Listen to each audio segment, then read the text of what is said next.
Dans cette vidéo, nous allons nous intéresser à la diversité des marchés imparfaitement concurrentiels.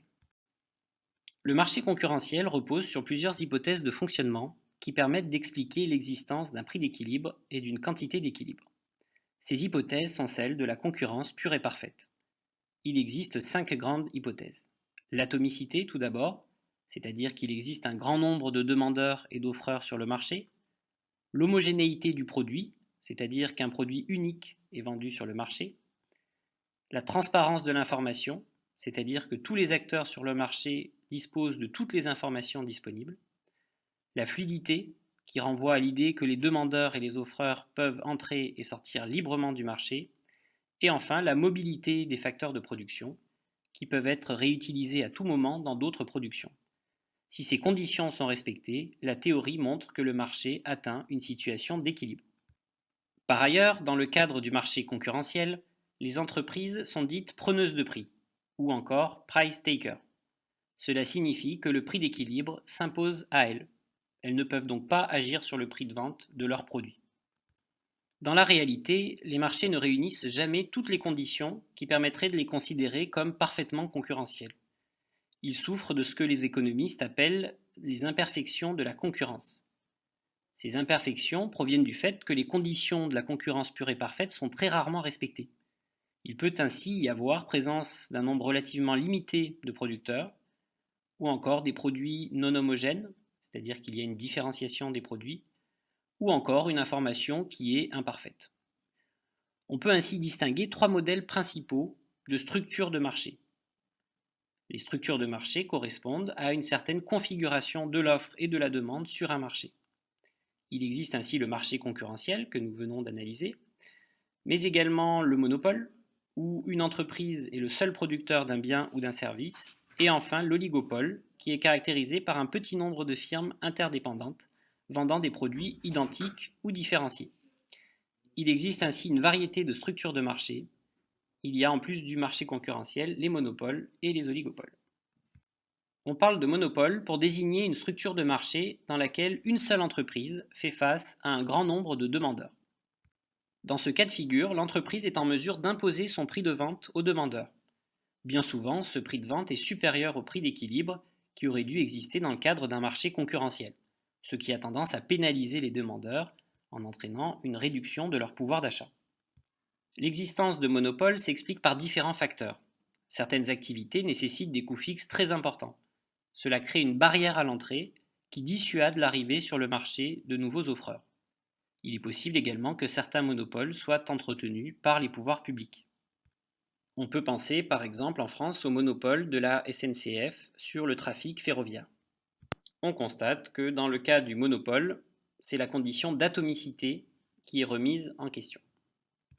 On parle d'oligopole pour désigner une structure de marché dans laquelle un faible nombre d'offreurs fait face à un grand nombre de demandeurs. Comme dans une situation de monopole, on constate que c'est la condition d'atomicité qui est encore ici remise en question, c'est-à-dire qu'il y a un faible nombre d'offreurs et un très grand nombre de demandeurs. Les marchés oligopolistiques surviennent lorsque nous sommes face à des activités à coût fixe très importants, ou encore lorsque les marchés sont réglementés, de manière à ce que seul un petit nombre d'offreurs puissent se présenter sur le marché. Dans cette structure de marché, les entreprises sont en mesure de s'entendre sur le prix de vente, mais elles peuvent également se livrer à une concurrence qui peut parfois être féroce.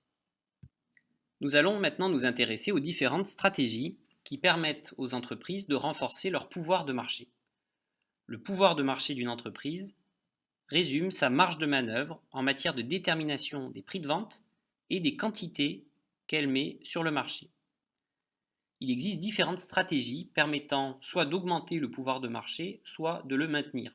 Ces stratégies sont la concurrence monopolistique, la guerre des prix et les ententes. La stratégie de concurrence monopolistique consiste pour une entreprise à différencier son produit en le démarquant de la concurrence à travers des caractéristiques originales ou des services particuliers. Cette stratégie permet à l'entreprise de créer une demande captive, c'est-à-dire qu'une partie de la demande va se tourner vers elle. Cela lui permet donc d'augmenter son pouvoir de marché en se rapprochant d'une structure de monopole. L'entreprise est alors en mesure de fixer plus librement son prix de vente.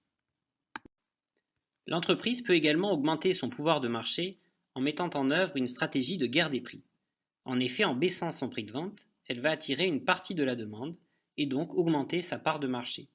Elle se rapproche ainsi d'une structure de monopole et peut donc augmenter son pouvoir de marché. Cependant, il faut noter que pour que cette stratégie soit efficace, l'entreprise doit être en mesure de supporter un prix de vente plus faible. Il faut donc que sa situation financière lui permette de proposer un prix de vente plus faible.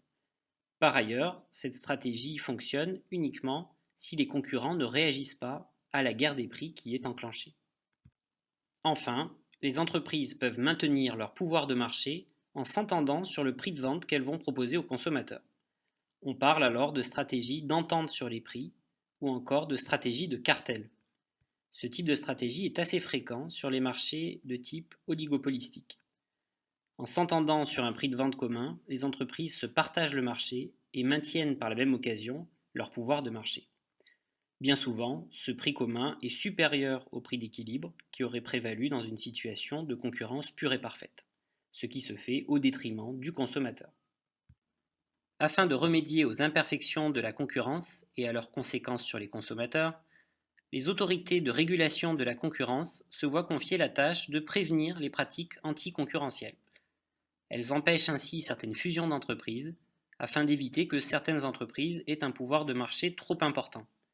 Elles sanctionnent également les ententes entre entreprises lorsqu'elles s'entendent sur les prix pour se partager le marché, et elles sanctionnent également les abus de position dominante lorsqu'une entreprise profite de sa situation dominante sur le marché pour imposer son prix de vente ou pour empêcher l'entrée de nouveaux offreurs.